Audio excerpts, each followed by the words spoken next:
Hello, hello, hello! Welcome back to my mini vlog. And for today's video, ayan, nandito ako ngayon sa isang coffee shop. Ayan guys, yung mapa ng mundo. At dito sa loob guys, ayan, napakaaliwalas, napakaganda. At yan po ang kanilang bar section guys, kung saan gumagawa ng coffee.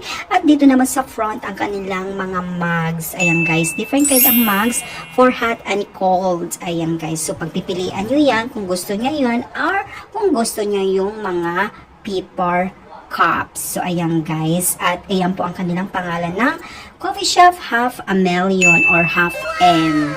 Hindi ko alam kung million ang M na ibig sabihin or minute, basta half M.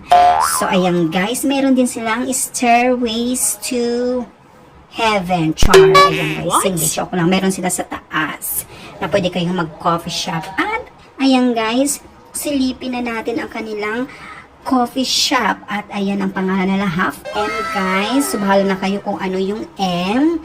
So dyan ang kanilang kabuuang shop. At nasa likuran ko yung mapa ng mundo. At meron silang paakyat doon sa taas guys, na pwede kayo doon mag-coffee sa taas nila. Hindi ko na pinasilip sa taas guys kasi wala na akong time. So dito sa side ay ang kanilang mugs na sinabi ko kanina na pagpipilian nyo na marami silang mga iba't ibang kulay guys. Mugs po yan guys, hindi yan po paper cup.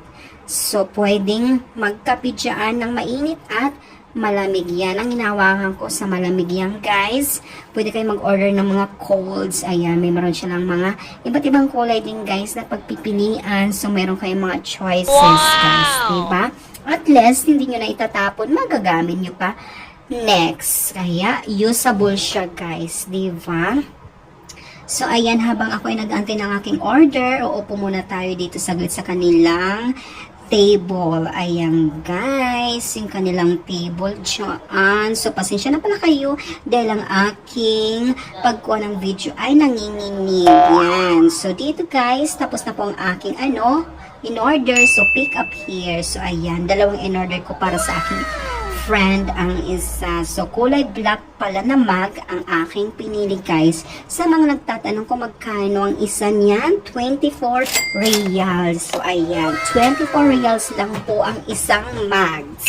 So, kahit anong kulay, basta 24 with coffee na kayo guys. Ayan. Diba? Solid na solid. So, ito yung kanilang labas ng coffee shop. Pasensya na po at magalaw ang aking kamay. Pasmado na po. So, ito na ang finished product ng half M. So, ayan na. Nandito na ako sa loob ng sasakyan. So, pa-flex ko lang ulit sa inyo ang aking in-order. So, napakaganda ng kanilang mugs, guys, na pwede nyo pang gamitin sa susunod